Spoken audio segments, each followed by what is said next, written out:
I just start by thanking you for the opportunity to be here with you today. It's a real privilege for me to be asked to do so. As we just said, 1988 was a very important year for our company. Zenithoptimedia was born in London. It would later become Zenithoptimedia, and it grew from very humble beginnings in what's described as a warehouse in Paddington, London, to become the third largest global media agency network. We celebrated our birthday 3 weeks ago in London, and as part of those celebrations, we decided to take a look at what had happened in the last 25 years, and a kind of semi-serious, slightly light-hearted look forward to what will come in the next 25. 1988 wasn't just the year that Zenithoptimedia was born. There's another few great innovations that happened in that year. The birth of the Volkswagen Golf, maybe not so great, the Sony Walkman, Michael Jackson, Madonna, and there was a kind of special relationship that existed between the UK and the US. Some of those have endured, like our company, and some of those have fallen by the wayside with many of the other changes that have taken place.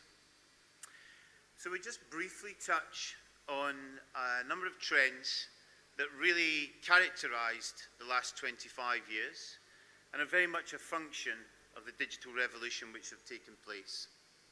Firstly, commerce has been completely reorganized. The way in which products are conceived, manufactured and sold is completely different now as a result of the birth of the web. The phenomenon that is China, the huge growth of China to become the second largest economy worldwide, and the birth of fast consumerism. Very much the 80s was a period in Western Europe and in the US where, fueled by easy access to credit, conspicuous consumption was born, and consumers decided what they wanted, and they wanted it very, very quickly. We've also seen the birth of participatory media, some brilliant examples that David showed in the last section of how consumers are engaged in what we're doing every single day.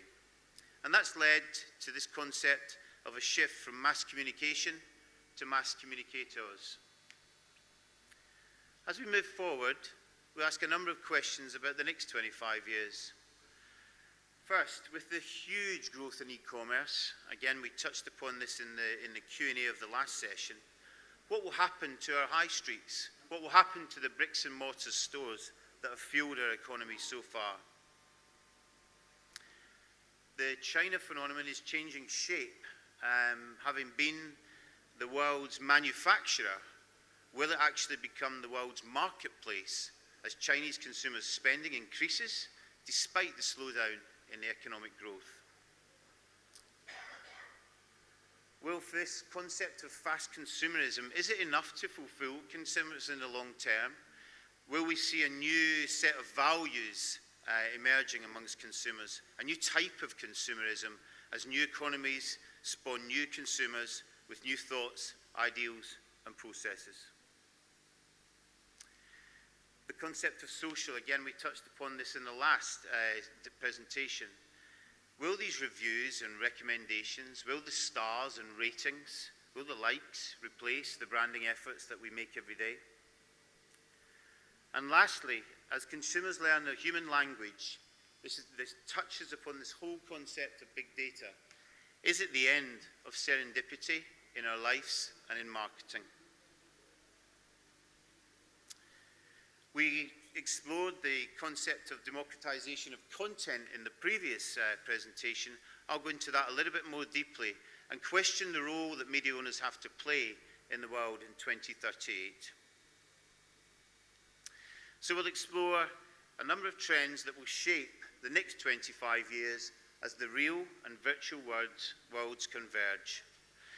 So we'll explore how we move from the age of the high street to the age of the I street, an interactive shopping street. There was a question about the role that digital has to play in the retail world, and we'll touch upon that first of all. The emerging markets phenomenon is not just about the big markets anymore. We'll look at the new emerging markets, the new emerging consumers, and the absolutely unprecedented growth in consumption that's going to come from the emerging markets in the next 25 years. The fast consumerism, is it enough to fulfill consumers in the long term?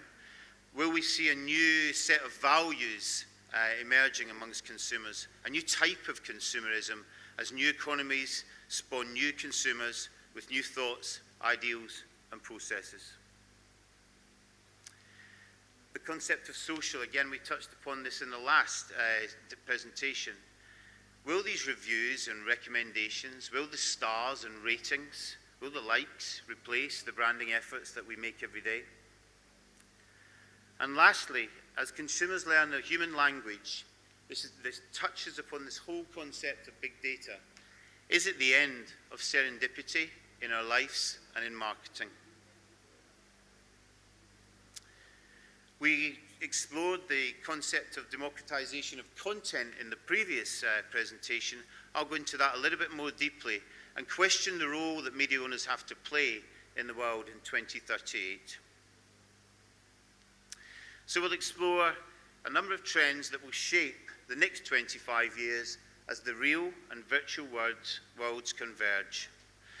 So we'll explore how we move from the age of the high street to the age of the I street, an interactive shopping street. There was a question about the role that digital has to play in the retail world, and we'll touch upon that first of all. The emerging markets phenomenon is not just about the big markets anymore. We'll look at the new emerging markets, the new emerging consumers, and the absolutely unprecedented growth in consumption that's going to come from the emerging markets in the next 25 years. Fast consumerism, we think, will be replaced by socially responsible consumerism, and a real need for brands to act in a much more corporate, socially responsible way. Social media won't just be an add-on to campaigns, a bit of froth, if you like, on campaigns, that it is in many cases now, but will actually be fundamental to the way that businesses are developed. We welcome you to the world of the social cooperative. We move from the Internet of Things to the Internet of Everything. And lastly, we'll look at that all-important area of the democratization of content. So how do we get from these high streets to I streets? What this chart here shows is the growth in total retail value across the next 4 years. And you can see it grows by 24% to $17 trillion. But what's interesting, and David touched upon this earlier, as the emerging markets really get a hold of e-commerce, we're going to see 70% growth in the contribution that e-commerce makes to the total retail sales. Those consumers are going to emerge from China, which is due to grow at 142%, and from India, which is due to grow at 86%. By 2017, China's e-commerce contribution will be greater than the total of Western Europe's is today. What effect does this have on our high streets? We come to the question of digital and retail. We see wirelessly enabled, Wi-Fi connected I streets, where the media can pick up on our senses, on our emotions, and start to serve us messages in real time about what we can do on the high street. The store will change from a shop where people go to buy things to a showroom where people go to experience the products and brands that they wish to spend their money and time with. They may not fulfill the purchase in the store at that time, but go off and compare prices online and buy it at a later point. We also see a shift towards click and collect on the high street. Many consumers who wish to enjoy the benefits of shopping online may not be able to stay in to wait for the purchase to be delivered, or indeed in some emerging markets, particularly places like Indonesia, the infrastructure for delivering the product to the home just isn't there. So people will be able to pick them up from click and collect stores on their high street. There's a great example of this from the UK, a very famous retailer called John Lewis. It only has 40 outlets in the whole of the UK, but its sister company is Waitrose, which is a supermarket with 380 outlets. And you can buy online on the John Lewis store and pick up the product 2 days later or 1 day later from the Waitrose store. So it gives accessibility to e-commerce. 3D printing could be an incredible phenomenon. McKinsey forecast that by 2025, the 3D printing industry will be worth $550 billion globally. This changes the shape of manufacturing, it localizes manufacturing back into the community again, and it gives us the opportunity to spec and order a product and have it printed in store while we wait. Lastly, there's definitely going to be a growth in empty retail spaces, and we see these becoming social spaces, spaces where communities can gather together again, where cooperatives can go, a new outlet for the community, and in a kind of slightly contradictory sense, suddenly the community comes back into the high street as a result of e-commerce. If we look at emerging markets, you can see here McKinsey's forecast for the top 25 GDP growth cities come 2025. Unsurprisingly, the vast majority of these are the Tier 2 and Tier 3 cities of China. And China moves, as I said earlier, from this concept of the world's manufacturer to the world's marketplace, with this huge growth in the emerging middle class, which results from that GDP growth in those cities. You can see that by 2038, 25 years' time, we have 272 million middle-class urban households in China, the vast majority of which are in the upper middle class.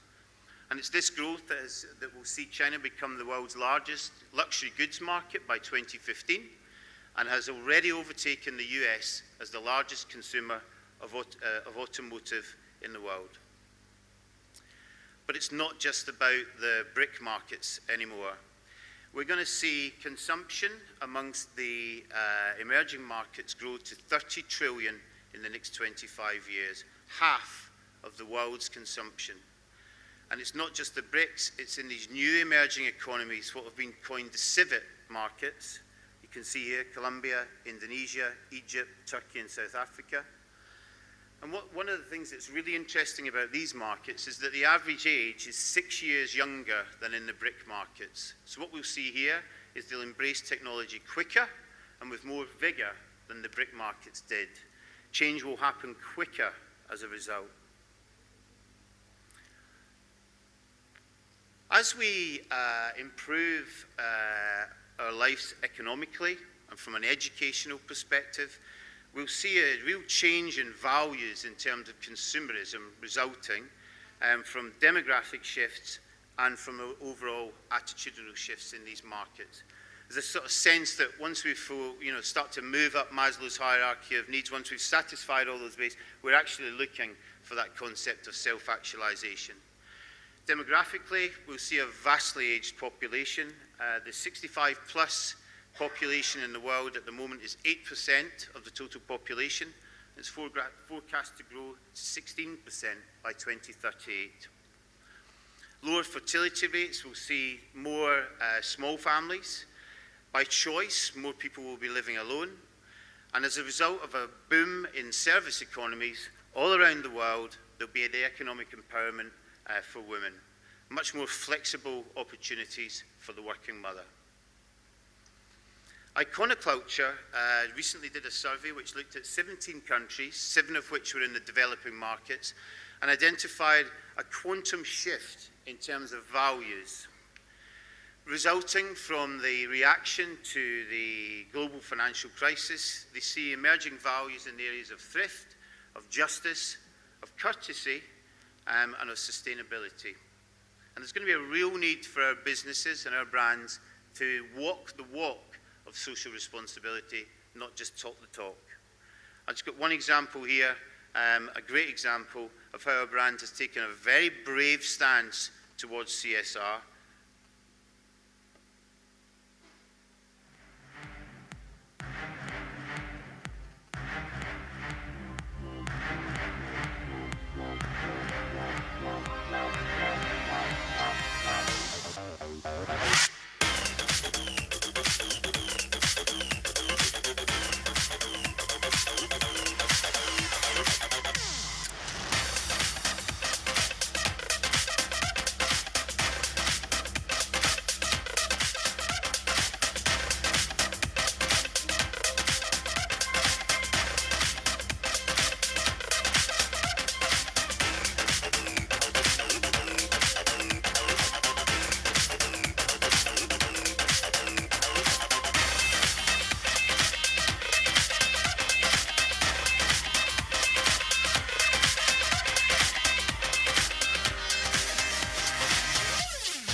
is largely irrelevant.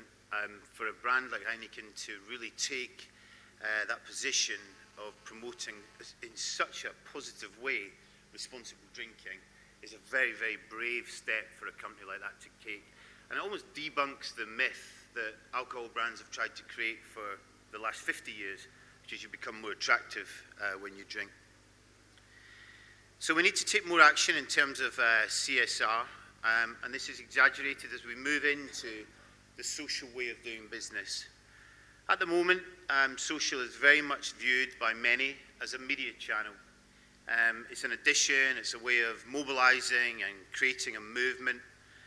But there's definitely going to be a big shift between the power of brands and the power of consumers. I suppose much like there's been a huge shift in the power of suppliers versus the power of retailers. And I think what's important here is that we are prepared to revisit positionings, strategies, how we gather our insights, how we involve consumers in developing products, pricing models, and to become a much more socially cooperative and collaborative business. There's some very good examples of businesses that are already running their affairs in this way. giffgaff is Telefónica's socially powered mobile network, and basically for every new member you introduce, you receive free minutage or you receive free SMSs from giffgaff, and that way they kind of use the power of social to build their customer base. If we think about crowdsourced products, Barclaycard have a product called Ring, where the customers input to product development and to how the profits are shared from that particular product. I think that's a great way of bringing your customers to become really shareholders in your company. From a shopper design deal perspective, obviously Groupon is a huge success in Western Europe and in the USA, where you can determine the price of a product you want to buy by how many people you can encourage to buy that product alongside you. It's actually affecting the pricing strategy of companies through social media. And lastly, shopper-to-shopper services. There's an interesting company called Needle, who basically put you in touch with owners and users of a product that you are considering buying. So you can actually have a direct dialogue and conversation with them about whether the product measures up to expectations. As we move forward, we also move from the Internet of Things to the Internet of Everything. It's estimated today that in most households there are about 3 devices connected to the Internet. So whether it's the device that tells me that my plants need watering, or whether it's the device that allows me to open and close my curtains or to put my lights on and off. As we move forward and we have more sensors stitched into our clothes, wearing on our bodies in the form of Google Glass or smart watches, suddenly we enter a world where we can actually pick up on my moods, they can pick up on my sensitivities, they can tell what kind of day I've had. So I may come home, and if I'm feeling a little stressed out, my smart hi-fi might immediately play me some more soothing classical music. Or if they realise that I've been exposed to a lot of sun and likely to be in a good mood, they could recommend me a new colour of t-shirt to wear. I'm not sure about the bright red.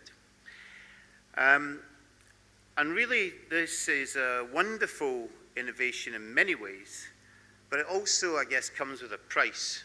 And I guess this plays to the question that was asked about data at the end of the last session, which is, if we move into this world of absolutely perfection in targeting of everything, in a world where literally our devices can read us like books, does it take some of the surprise and some of the delight out of marketing and out of what we do? Is it the end of the serendipitous moment? I guess online dating is a brilliant example here. For people who engage in online dating at the moment, we put down what we think we want our partner to look like, what we think we want our partner's interests to be. In the world of the Internet of Everything, our search behaviour, our online behaviour will be so closely analysed that they will precision target exactly what our partners should look like. And it kind of takes a little bit of the chance out of life. What's the opportunity of getting that surprise search result on Google that opens up a world that you hadn't really thought about before? And of course, touched upon this in the previous session, one of the main vectors on our business in the next 25 years is, of course, this democratization of content. There's two estimates, one from the Interactive Advertising Bureau and one from McKinsey, and they estimate the amount of online content that's generated by individuals rather than corporations at between 60 and 65%. So 65% of everything that's on the internet has not come from a kind of a publisher or a corporative source. I think that's an amazing statistic that just shows the power that individuals have in that online environment. So we have this tension point between the YouTube stars and the established publishers in terms of where the power will sit and where the audience will converge and what the premium that we are prepared to pay for that audience. I genuinely believe and I fervently hope that both continue to coexist in a very, very symbiotic and powerful way, because I believe that we need the resources, to the very, very first conversation we had today on news, we need the resource of journalism. We need to make sure that reporting is done in a completely professional and unbiased way, as well as adding on the opinions of the 65% of the content that's created out there. We need high quality, high scale production value work to inspire the rest of us in what we are producing on the web every day. But we've got to involve customers in the process. This is a great example from The Guardian. The Guardian is a newspaper that originated in the UK. It's now the third largest online newspaper in the world, and it is a completely open source approach to its journalism. So, of course, they post on guardian.com their own points of view, their own analysis, and their own reporting. But they absolutely invite people to come in and to share, to add to that, to upload their videos, their supportive, or their contradictory opinions to it. So in terms of how we rethink the future, there's a number of things that as brand owners or brand ambassadors or those responsible for brands that we have to try and do. We have to move from a supply model to a collaborative model. We have to think not only about how we differentiate our brands, but how we differentiate our service. I think a very important thing is to move into this world of social marketing, embrace and involve the consumer in every single thing that we're doing. At the end of the day, they're the people that we want to choose to spend their time and money with us. Hold on to the thought of brand surprise. In all the talk about big data, I think it's really interesting to also think about how we use small data.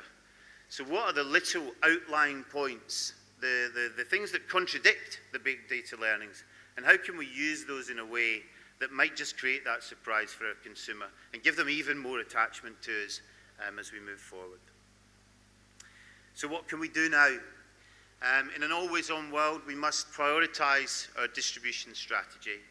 I think the biggest thing here is we've got to move from fixed annual planning and move into a much more fluid strategy and planning approach. I think calendars need to change and probably plans need to become moving annual totals rather than fixed points in time. We need to organize today for the markets of tomorrow. How are we positioning our talents for these emerging markets?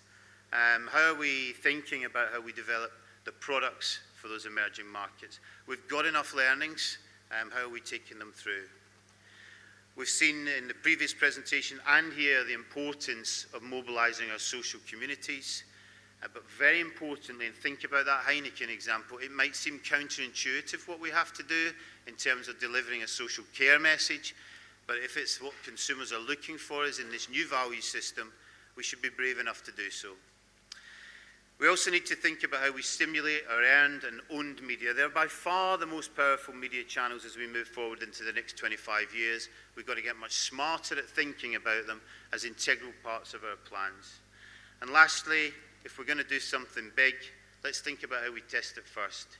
It won't always give us the right answer, but it will help us make sure that the risks we're taking are the right ones with the best possible reward. And I guess if we take notice of some of that, the next 25 years could be even better. Thank you very much for your time today.